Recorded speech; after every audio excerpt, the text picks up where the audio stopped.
Hi, we're going to take the opportunity to demonstrate the termination of our LMR 400 cable with one of our new X-Series connectors, EZ-style X-Series connectors. First of all, the tools that are involved in this termination process are the following: the CCT-02 cutting tool, the CST-400 prep tool, and in this case, the CT-300/400 crimp tool. We have many other crimp tools that are also capable of crimping this, but this is the tool we will use today's demonstration. We'll take the LMR 400 cable and our EZ-style X-Series connector. Some of the characteristics of this connector are: it's a tri-metal plate, excellent corrosion resistance. It's optimized for VSWR. As you can see, it has some ribs in the back that really help with strain relief and weather sealing, whether you're using an Atom boot in the back or using a WSB 400 boot. Maybe most importantly, with these X-Series connectors, all of the strip dimensions have been unified to work with this tool, the CST-400 prep tool. So whether you're using a straight end, a right angle end, a 7/16 DIN, a BNC, whatever the interface may be, this tool will provide the proper strip dimensions. We're also going to demonstrate our WSB 400 strain relief weather seal boot.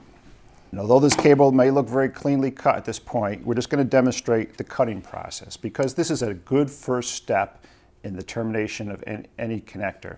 We're going to get a couple inches back from the end of the cable. We're going to apply a little bit of downward pressure on the tool, and we're going to spin the tool right around the cable.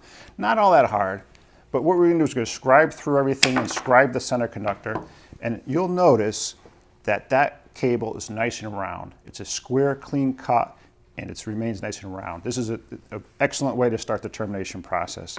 At this point, we're going to take just a drop of this biodegradable silicone lubricant, take our WSB 400 strain relief boot, slide it over the back of the cable.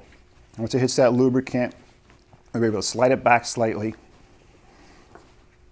just like so. We'll take our crimp ferrule, slide the crimp ferrule over the cable, take our tool and make sure this is labeled side 1 and side 2. Make sure there's nothing left in there from the last time you used the tool. Place side 1 over the cable until it stops. You push down on the thumb switch, and as you're pushing down, you're spinning the tool. Once that bottoms out, make 1 extra revolution, or a minimum of 1 extra revolution. Leave it depressed, and you pull that off the cable. It's going to take that pellet cleanly off. As you can see, you got a nice clean center conductor at that point, a nice clean cut on the core. You flip the tool around to side 2, and this tool actually has a deburr tool built into the tool itself. So you take that deburr bit, place it over the center conductor, and just a little bit of back and forth, half a dozen back and forths, and you'll actually see the little material fall away, and you'll get a nice clean chamfer on that center conductor. This makes it much easier whether you're using a solder pin, and in this case we're using a spring finger contact, so the deburring of the center conductor is an important step.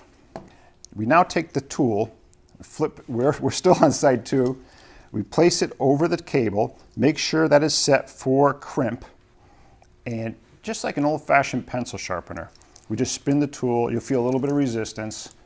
You just spin it till it spins freely, just like so. And that pellet material just falls cleanly away. And you get a really nice prep cable, like it was done in a high-end bench-style type prepping equipment. At this point, you just take the braid wires and just fold them back a little bit from the core. You don't have to comb them out. You take your connector. It's got a chamfered cable entry. It's going to be a nice snug fit. As we mentioned earlier, it's a non-solder spring finger beryllium copper. Place it over the core, and right away you're going to see it's a nice snug fit. It's on there pretty well.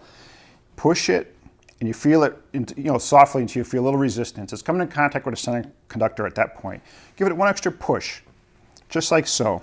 Just those 4 fingers, beryllium copper riding up on the center conductor.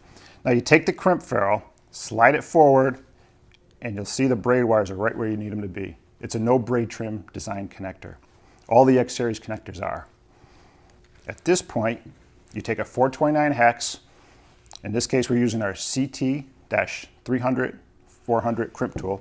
And you want to crimp that once, just right at the very back of the connector. And this is what you want this to look like after crimping. You'll see the back of the ferrule flares up a little bit. You leave that just the way it is. You don't want to crimp that. That's by design. If you crimp that, you're going to crush the jacket, crush the cord, and change the impedance of the cable. We're almost done. All we're going to do is take one more drop of this material. It dries very quickly, of this lubricant. There's ribs in the back of the connector. There's ribs inside this boot. You may even hear them snap over the back of the connector. And that's it. You're all set. You have an IP67 seal. You have a very nice rugged strain relief. Tri-metal plated connector for very good corrosion resistance. Excellent VSWR. And because we've used these tools, we've used this cutting tool, we've used this prep tool, it's a spring finger contact, no soldering. You're going to see very consistent results if you were to terminate a large number of these terminations using the same method and the same connector. Thank you very much.